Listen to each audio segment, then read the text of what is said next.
sengathi singaba ne-hour nje sihlabelela before summer. Kepha ngenxa yesikhathi angeke sikhone. Nami inhliziyo yami ibuhlungu ngoba benginesifundo izolo bemele ngisithule esikhuluma ngokukhumbula abampofu. But ngenxa yesikhathi sabona sinabazalwane ukuthi ngona abanye abazalwane ba present ukuze ifundo abazalwane bazokhona ukuzithola nabazalwane abasukile from KZN abakhona ku program nabo bakhona ukufundisa. Mina sengizoba wase Witbogi ngithi cha. But ngiyathemba ukuba sisesekhona encwadini abazalwane bangakhona ukusithola khona. Bengizayenza nesummary kodwa ngenxa yesikhathi ngizocela ukuba sisale singena bazalwane enkonzweni engisukumele yona okuyisidlo senkosi. Ngiyathemba ukuba sonke today esisibiza amaKristu sashunyayelwa ngisho bazalwane. Sashunyayelwa ivangeli salizwa. Sakholwa. And then ekholweni kwethu saphenduka. Ekuphendukeni kwethu saconfessa not ukuba ngangibamba inkunzi ngangiphuza mina ngayisidawa kepha saconfessa ukuba uJesu uyindodana kaNkulunkulu uyinkosi. Ekutheni masiqeda ukuconfessa sabhabhadiswa. Embhabhadisweni mningi imbhabhadiso abantu emhlabeni abakhuluma ngayo. Siyathola every time masiphuma soshumayela ukuba awu masikhuluma sishumayela abantu sikhuluma ngombhabhadiso thathwa ngathi umbhabhadiso munye lo bona ababhodise ngawo nalo thina sikhuluma ngawo. Benizwe lisho ukuba munye umbhabhadiso. And uma umuntu engabhabhadiswanga ngalo mbhabhadiso lo otholakala eBhayibhelini kusho ukuthi lo muntu akakabhabhadiswa. Abanye bazotshela ukuba awangeke sekumele ngibuyele futhi emanzini akwazeki. Sisho sithi cha iBhayibheli lithi futhi akusho thina iBhayibheli lithi munye umbhabhadiso. Kusho ukuthi wena uthi ubhabhadisiwe asikuphikisi kepha ingabe iBhayibheli liyaphula ubona lo mbhabhadiso lo wena ohlanganyele ubona. Phezu kwalokho ke sole nabanye bathi no ubhabhadiswe mina ngombhabhadiso oliqiniso. Sithi for the sake of argument ubhabhadiselwe kuphi na? Ngoba ebakwandu angeke bavuke today bayenza amasiko akwaKhumalo. Ngoba kwaKhumalo angeke bavuke today bayenze amasiko wakwaMasinga. Bengifuna ukudlala kude kuyibongo zamaZulu ngoba kuyahlobana. But la uzalelwe khona uzozibiza lapho uzoyenza amasiko walapho. Ngakho uma ungazalwanga kabusha ebandleni kaKristu uma uzalelwe uba iwashtawa nguyiwashtawa nanoma bangasalithandi leli gama. But angeke uma ungazalwanga ebandleni likaKristu uzibize ngoba kaKristu. Lapho kulaba bazalwane kumele sibheke khona sithi bangasishayi ngoba bazothi awa nithi thina asingamaKristu uKristu uza ngani? Sithi cha kusho thina kepha kusho umbhalo ukuba sinikezwe mangakho amagama esinikezwe wona ukuba sizibize ngawo. Ngakho uma mina ngizothi ngiwashtawa ngubani onginikezele lo gama? Namanye amabandla siwatholayo azibiza ngamagama atholakala eBhayibhelini. Sibuza ukuba yebo lelo gama likhona eBhayibhelini kepha kukuphi la kuthiwa kumele sizibize ngalo? Amen. Amen. Sesibhabhadisiwe sesathola ukuba sibhabhadiswe kanjani ngoba le nkonzo singena kuyo kumqoka ukuba sazi ukuba singamaKristu singamaKristu wakuphi singamaKristu kanjani. Uma sifunda izenzo chapter 2 asitholanga amapostoli uPeter namapostoli bathi kwisiqebu leso ukuba ahlanganyeleni kulo kusapha kuqala bese nizabhabhadiswa later. But baqale bayenzani bawafaka emanzini. after abaqeda bafaka emanzini khani ke baqinisela njalo ifundisweni zamapostoli naseklepheleni isinkwa. Uma ungumKristu ucela ukubhabhadiswa insuku masihamba angeke kwenzakale ukuba ungezi enkonzweni. Uma ufika enkonzweni uzothola these 5 acts of worship.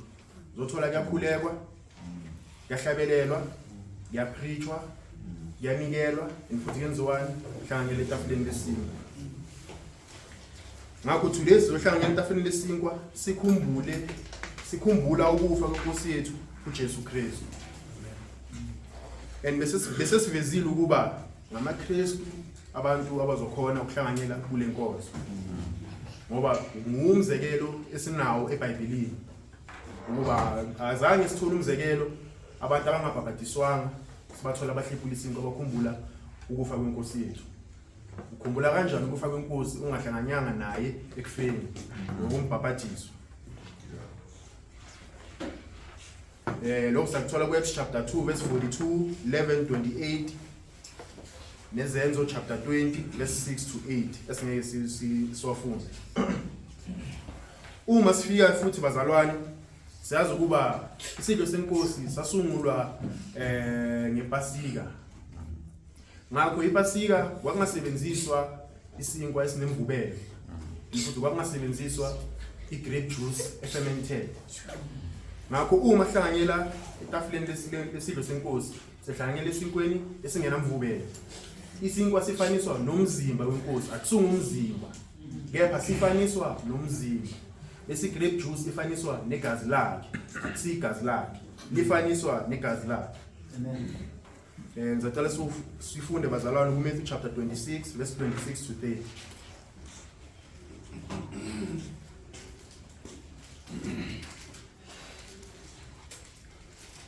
Matthew 26 verse 26 to 28.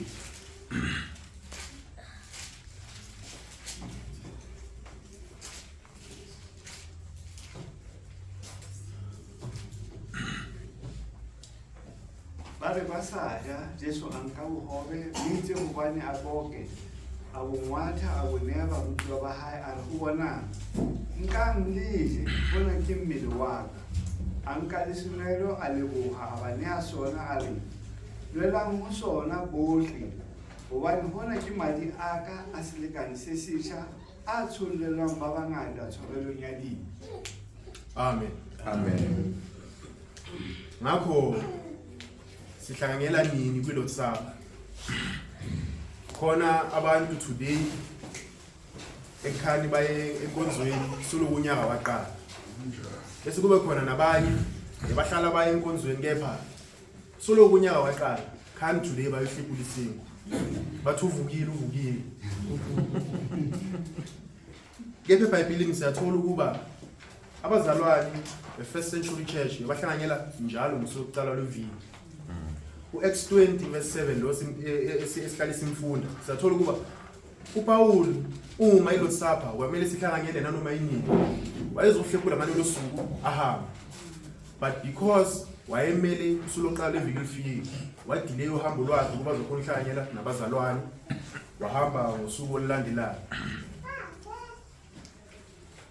Abanye bathi cha sihlanganyela nanoma yini anytime is tea time singahlanganyela kulo sapha, but iBhayibheli lasibonisa ukuba sihlanganyela njalo ngosuku leviki. And uma sihlanganyela njalo ngosuku leviki, it is not to say sizohlanganyela kuphela namuhla and then the other Sundays because ngihlanganyelile ngosuku leviki today akumelanga ngihlanganyele kuwo, but lokhu kumele sikwenze uJesu azayenzeni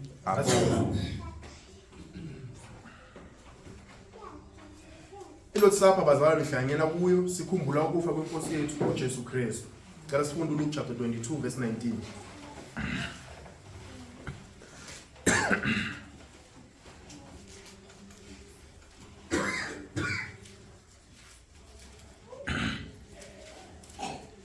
Anton uhobe mitse ubani alibuhe abungwatha abane abona ari hona kimmili waka o neelwang lona etsang hona hore le tle le nne le nkgopolo. etsang hona huhle linghubule lokhu kumele sikwenze ukuba simkhumbule. And uma sihlanganyela kulolu sapha sihlanganyela in fellowship singabazalwane siyabuthana, sikwenze futhi lokhu simemezela ukufa kwenkosi yethu uJesu Kristu, simemezela ukufa kwakhe. Cela sifunde 1 Corinthians 11 verse 26.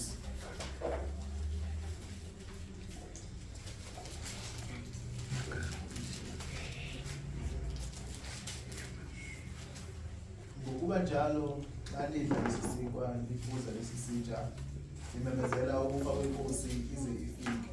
Sawubona bazalwane. Khona abanye abazalwane ilotsapha bathi bahlanganyela ukuba bazogeza izono zabo. Ngabe izono bazalwane intethelo lezono sithola kulosapha. Sithola kuphi? Embhabhatisweni.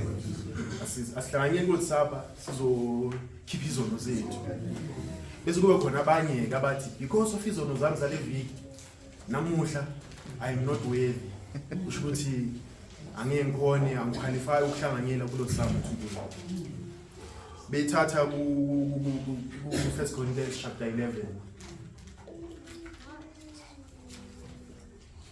Ibandla laseKorinte lona futhi bebathatha ilosapha as a common meal. Kudla nje. But siyathola ukuba cha ilosapha is not a common meal. Kumele siphathe ngalendlela le sithola ngakhona, siphathe ngenhlonipho edeservayo ngoba it is a form of worship. Akusuka ukudla okudlayo okwenzakalayo ukuba ukudla ngesono ngokusuloqala leviki. But lana sihlanganyela ukuba sikhumbule ukufa kwenkosi uJesu Kristu. So uma hlanganyela kulesi sidlo kumele emqondweni wethu kube khona uyini ukufa kwakhe. Umqondo wethu kumele ukhombe ekufeni kwakhe embhabhatisweni. Yiyo le ndlela kumele sihlanganyele kuyo ngayo. Ngakho bazalwane ngizocela uzalwane uTsetsani asibongele isimo. Asibonge isimo. Nkosi usisa isinkwa esingumzimba wendodana yakho alimthi ngabo ukuzithethe izono. Siyabonga igama likaJesu Kristu. Amen.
uma sihlangene sonke sicela umzali futhi asibongele nesithelo somvini uzaba ntsethana isibongele nesithelo somvini. Nkosi yomusa sicela ukuthi nasi isithelo somvini ukuyikali lendodana elakhuluma ngezona zethu. Sicela Nkosi yomusa ukuthi usibusise egameni lendodana yakho engcwele uJesu Kristu. Amen. Amen.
Amen. Amen. Siyabonga abazali bonke bahlanganyele.